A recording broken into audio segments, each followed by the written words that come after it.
So ayun mga karuba, for today's video magluluto lang tayo ng tinola. So ayan, ganyan lang po ako magluto ng tinola. Unahin kong igisa yung ating luya, tapos bawang at sibuyas.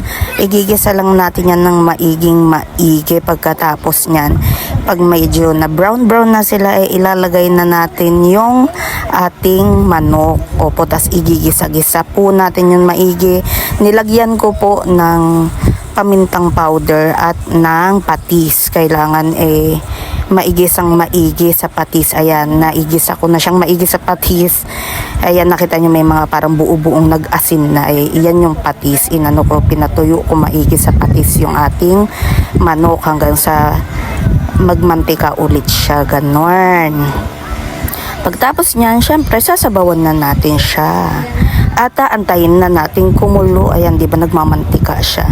Oh, 'di ba? Kasi nung nilagyan ko ng patis, sinayaan ko lang siyang magisa-gisa.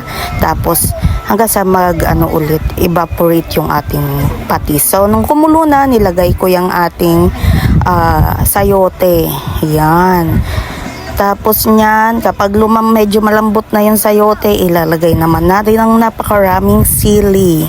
Tapos malunggay lang. Ganun lang kadali na pagluto ng aking tinola. Gusto ko kasi maraming sili. Yan. Sayote yung nilagay namin kasi wala kaming nakitang papaya. Pero okay din naman.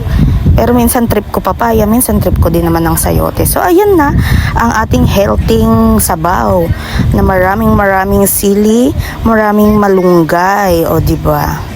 Ganun lang kadali magluto ng ating tinola. So ayun mga karuba, thank you for watching. Mga nin karuba, bye-bye.